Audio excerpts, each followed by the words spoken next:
afternoon to St. Marie and Algoma. Welcome to the special report. I'm Chris Oldcorn, and I'd like to thank KC Securities for sponsoring the special reports. You're just so much fun to be fun. I can't even, I'm trying not to smile and laugh and just so much fun. This is Colette, Linden, and this is not Chris Oldcorn. This is Mr. Rogers. Yes, all the way from Pittsburgh. Yeah, with this lovely winter sweater on and sporting some sneakers. However, we do have a picture right here of Mr. Rogers. Now, I don't know if you got to see the Tom Hanks movie where he played that. I have not seen it, but I think I might watch it this afternoon. But I just wanted to share. I wonder if it's available for streaming. Maybe on Netflix or Prime or something. Actually, well, they probably put it up as one of those movies that you can rent, those premium movies. Yeah. It's probably going to cost like $20 to watch it. Speaking of your wintry sweater, why don't you yes. For weather? Still warm winter day, I guess you could call it. It's a warm winter day. I actually got the ice warning on my car when I got in this morning when I went for coffee after the morning show, not before. It was at like 9 o'clock, 8:30. I know, my car gives me a warning if it's 4 or below. It's warning for possible ice. That's warning for stay home. Yep. Oh, I believe the premier's coming. Is that correct? Oh, weather. Never mind. More important, Mike. We'll deal with the weather. It's 5 degrees right now outside. Tomorrow's going to warm up to 12 with a low of 3. So enjoy tomorrow because then we're going back down to 6 on Thursday. It's going to be about the same Friday. But then Saturday it's going to pop up to a sweltering 15. Yeah, great. Yeah, so good times in weather these days. And then it's supposed to rain Sunday. So enjoy Wednesday and Saturday. And other than that, you just messed. We have Monday off, so hopefully we can sleep in longer than... It's supposed to rain Monday. Okay, he's done. We're done with him. Let's talk about move on. Let's talk about National Something happier, Road Week. please. Something happier. I'm sorry, the Premier's here. We're going to throw to the Premier and we'll be right back after Ford. Well, good afternoon. We've been working hard to get people back to work, to get more people back on the job, safely and gradually. And today, we call back the House to pass important legislation as we continue to reopen the economy.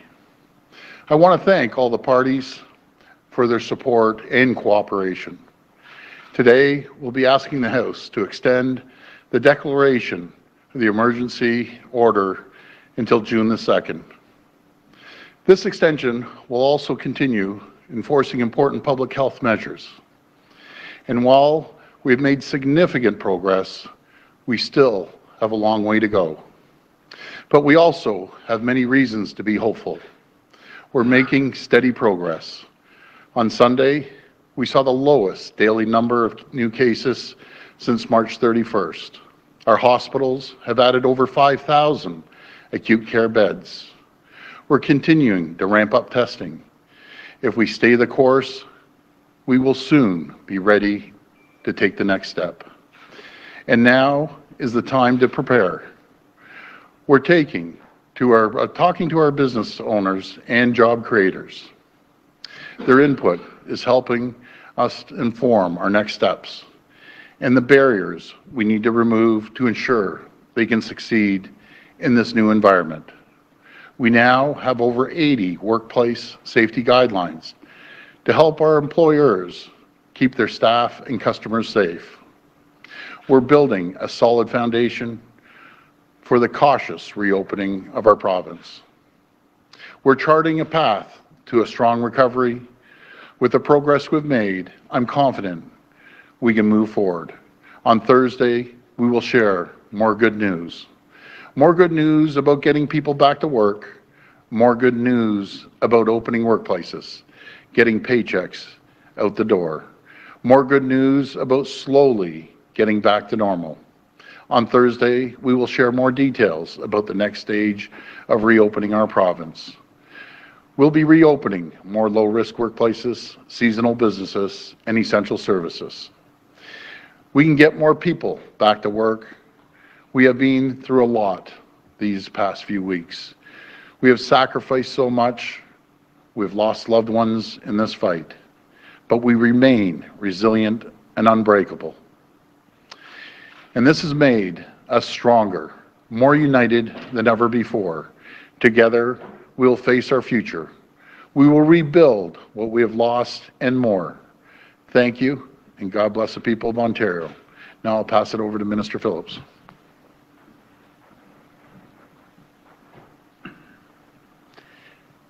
Thank you, Premier. Throughout COVID-19, Premier Ford has talked about the Ontario spirit. It's the Ontario spirit that drives our healthcare heroes to provide outstanding care amidst a global pandemic. It's the Ontario spirit that inspires the small business owner to retool their operations to produce essential medical supplies. And it's the Ontario spirit that motivates community volunteers to check in by phone with seniors in their community. Our province sees the light at the end of the tunnel because regular people are stepping up and making a difference. And as the Premier says, all of the credit goes to them. We are going to trust the people of Ontario to continue to listen to the advice of our health and science professionals to make the reopening phase a success. We are listening to the people, employees, employers, unions, and not-for-profits about the unique impacts and needs of their regions and their sectors as a result of this global pandemic. Their feedback will inform how to reopen the province to ensure people can thrive and businesses are stronger than ever.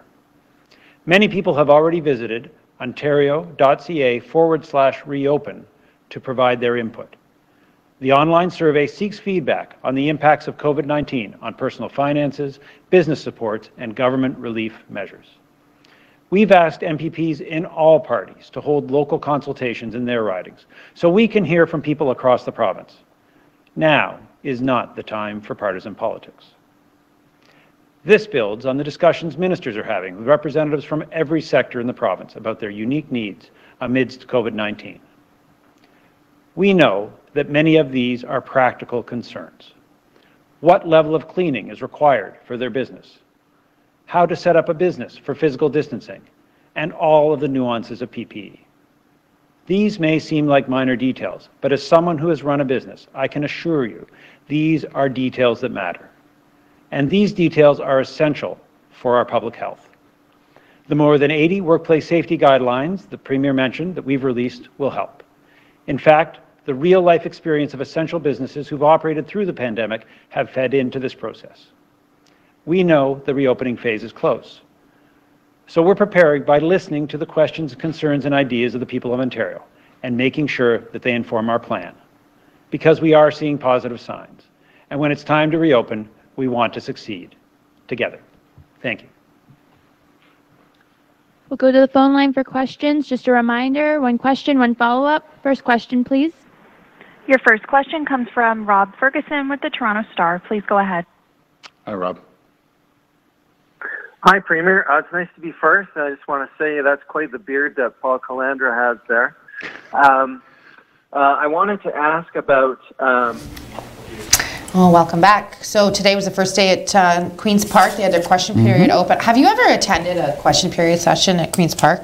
At Queen's Park? No. Yeah, okay. Let me tell you, it's like you're trying to conduct 17 kindergarten classes all at once with an outbreak of a flu. Like, they just go all over the place. They're yelling, yelling, yelling. It's definitely something you should experience. I mean, you can definitely go down and watch it if you're in Toronto area. Andrea Horvath stood up today and wants an inquest into long-term care facilities, and then we've got the minister saying right now it's not time for partisan politics. So apparently there's going to be some issues they need to discuss. However, this week is... If you do want to have a fun time at a government building, go to Westminster in the UK, because their question period is like rowdy. Yeah. It's really boring right now because they're socially spaced out. Yeah. But normally when it's full, they actually don't have enough seating for all the members of Parliament. Really? Oh yeah, so some have to like stand and stuff. That's bizarre. They're expanding it right now. They're actually in the process of expanding it so everybody can get a seat. Yeah. But yeah, it can get a little rowdy in there. Yeah. It's good times for a reporter anyways. It is actually, and it's so entertaining to watch. But so this week we have Canada Road Safety Week, and unfortunately there's already... Don't drive 308 kilometers an hour on the QEW just as an example of road safety. Refrain from that. Yes. Not a good idea. There's a Canada Road Safety Week right there. This year's campaign is targeted at shifting gears. What they mean by that is changing your mindset, thinking outside the box. So instead of attempting to drive down the street and you wanting to look at your phone because you've heard it go off, shift those gears, think outside the box. Don't do that. Just change up here. Maybe don't put mascara on while you're driving. I don't know. Yeah, that happens to me all the time. Whatever. Well, I mean, hey, you only have so much time in the morning. Oh, yeah. All right. So that's road safety. So that's running till Monday. So there's going to be an increased presence of OPP on Highway 17, I would imagine, as well as throughout the city. So just wanted to prep everybody for that, to slow down. Want to talk a little bit about a Vision Zero fundamental campaign that we're talking a little bit about later on. But what do you have for some updates today? Yes. Well, the Premier did mention that just a couple days ago we had the lowest new case count that we've had since the end of March. All right.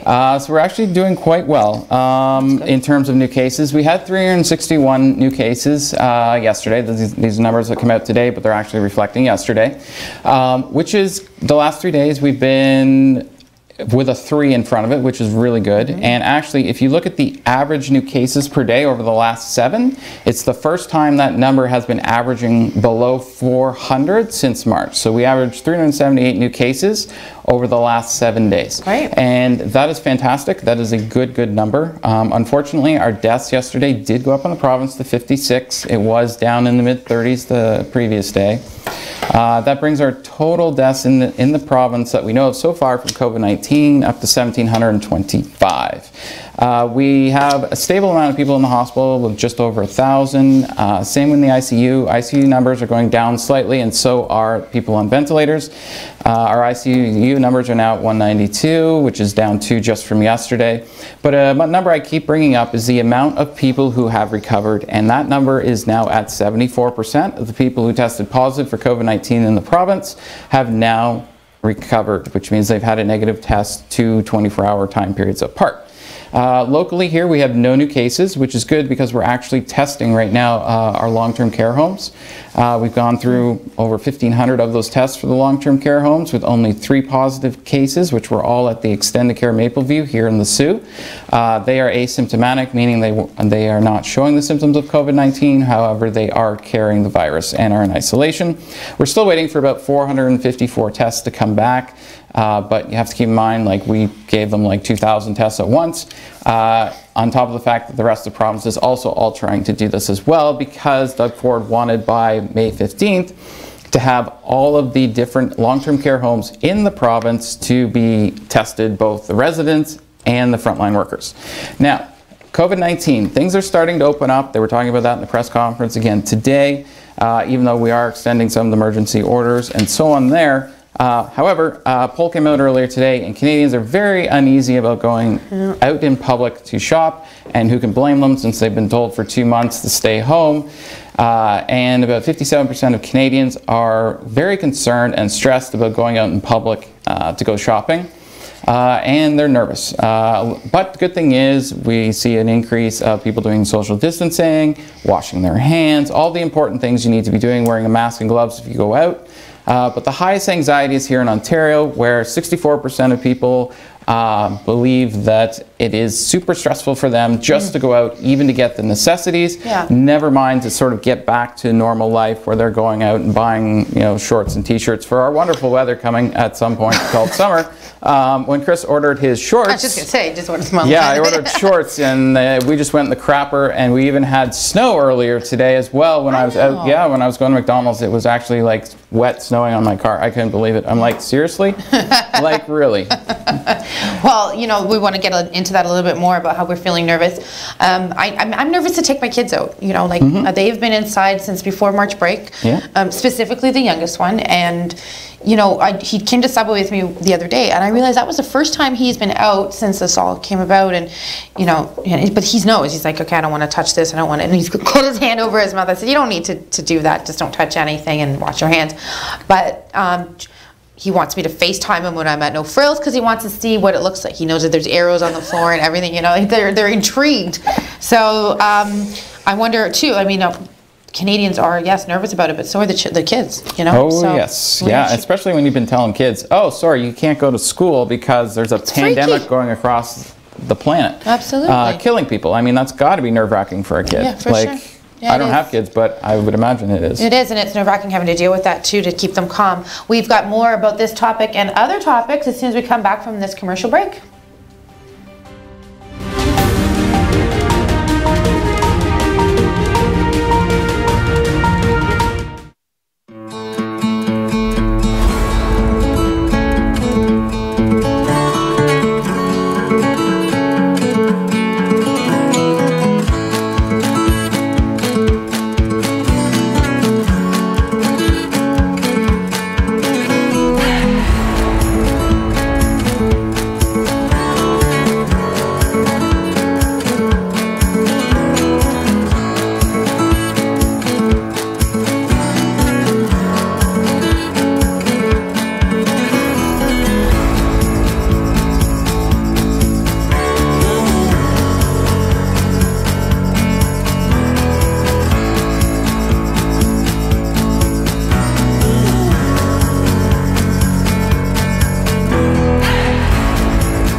though we can't always meet in person, we can still listen. Even though schools are closed, help is still available in your community.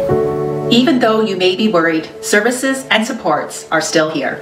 In stressful times like these, families need mental health supports more than ever. We are here to make sure you can stay connected to your community and culture. Nous savons qu'il peut être difficile de rester à la maison, mais vous n'êtes pas seul. And we know asking for help for yourself and others can be hard. But there are people in your community who are ready to support you. No matter your age, gender, sexual identity, race, or culture. No matter the day, time, or issue. We're here to help.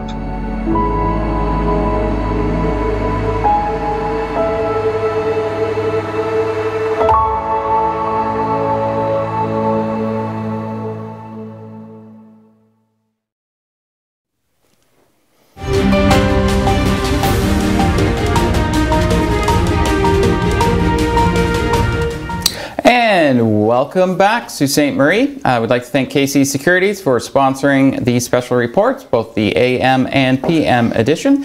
And Colette's got some entertainment news. I do. Not like much going on. We do know that shows are coming kind of to a halt, or they've already halted.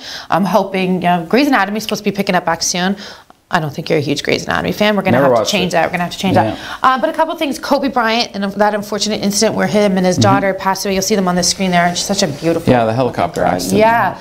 So the families of those who were killed in the crash are filing a lawsuit. But so the brother to the pilot, who also perished in the accident, is saying, like, no, it wasn't operator's error. It was due to the hectic conversations that were going on within the passengers in the helicopter. The hectic conversations? I don't know. Just jumping around, maybe not sitting down, maybe being loud. That's what this representative of the family member is saying. But if you look at the weather reports that day too, they were saying it was extremely foggy and that the plane should have been grounded. So I don't know. I'm sure there's a black box around there somewhere. So I mean, you can't make that assumption. They weren't on that helicopter, so they obviously have heard something. So I think there's going to be a little bit of a story, but still, it's so sad to even talk about that. That you have to be suing someone at that point. But yeah, and like just the other day, I was watching Modern Family. It just came on Netflix. Yeah, and Kobe Bryant was actually on an episode. Oh. Yeah, he was on the episode. I was like, whoa. Yeah, that is and then I was like, yeah, that's kind of weird. I was like, kind of sad. Yeah, it is. It is. I mean, he's, well, other than Michael Jordan being our age He's definitely one of the greatest basketball players of all time. 100%. I mean, but we got a couple other ones. So, celebs who have had COVID-19. I just stumbled across this article today. Babyface was one of them, for any news. The old R&B singer? Yeah. Jennifer, this one, I don't know if you know who she is. Do you? Do you know who this is? This is Jennifer Aideen. She is one of the desperate, or no, she's not a desperate housewife. She's a real housewife of New Jersey. She has COVID-19, so I didn't know that. My favorite singer, Pink. Yes, I know about Pink. I did not know. Yeah, so we got another one there. Who else do we have? And of course, I did this in the honor of Chris Oldcorn because of course he played Mr. Rogers. Yes, so Tom Hanks. Rita Wilson and Tom Hanks. And they were in Australia when they got it too. They had to get better in Australia before, and then quarantine 14 days after they were better, and then they were able to come back to America as well. So they were in Australia for quite some time because they're working on a film there or something. I love those. I believe it was Tom Hanks that was in the film. They were one of the first. They were the first like celebrity. Because it was shocking came out at all. when you heard Especially that. when it was both of them too. Yeah, for sure. Okay, what else do you got? What else do we need to talk about today? Well, there's some good news actually for seniors. We just showed you the Ford's press conference there, Premier Ford. But Justin Trudeau, our Prime Minister, had a press conference earlier today, and he has announced some support for seniors during this time. I know that my parents are retired and seniors. They're over the age of 65. I know my mom didn't like me calling her elderly the other day because she said you have to be 70 for that. So that's why he made the video Mother's Day. Yeah, so I made a really good Mother's Day video to make up for that. Put you on television, seen all over the world. Okay, there's two parts to this. You can get a maximum of $500. Okay. For those of you who qualify for old age security, you get $300. And if you also get what's called the Guaranteed Income Supplement, which is a top-up if your income is below a certain level for a senior. If you get the Guaranteed Income Supplement, you'll also get an extra $200. So if you get OAS plus GIS, you'll get $500. If you just get Old Age Security, you will get $300. And this is a one-time COVID-19 top-up. It's kind of similar, I don't know if you noticed, but our GST, HST thing went up, and they gave us like, I don't know, I got like $290 or something instead of like 105 or something from that. Don't spend it all in one place. Yeah, I was like, wow, my bank account just ballooned up with that one. But there was a one-time payment out to people like us, but there was not to seniors. So this is kind of like to help them out as well.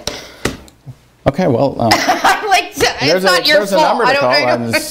I don't know why I just blamed you. I'm not Service Canada or the CRA, but I'm sure you could call and stay on hold for 9 days or something. I'd love to do that. So that that's could good be a news good for sign. senior citizens. It is good news for seniors, and that is that's great. That will be into your account within the next few weeks, they said. Nice. So that's something to look forward to, because that will, the purpose of that payment, Trudeau was saying, was to basically help with extra expenses that people have had. Staying home more, staying home more. If you've had to, pay to get groceries delivered, things cost more money as well. I mean, I remember buying toilet paper at a very expensive, almost $2 a roll cost at one point. Won't name the store in town doing that, but they were also the only ones with it, so I had no choice.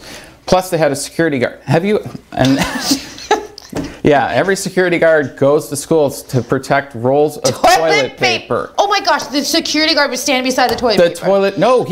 It was security guards giving the toilet paper out. There was more than one. And they had a skid of toilet paper at the front, surrounded by security guards and a literal security guard. It wasn't Casey Securities, but it was a different firm giving out toilet paper, literally one little package at a time. That must have been at the very beginning. It was, yes, it was. And actually at that point, that's crazy. There was like no toilet paper anywhere. Oh, yeah, I mean, I was even surprised when I walked by and I was like, oh, well, that's weird. Why is that security guard standing by paper products?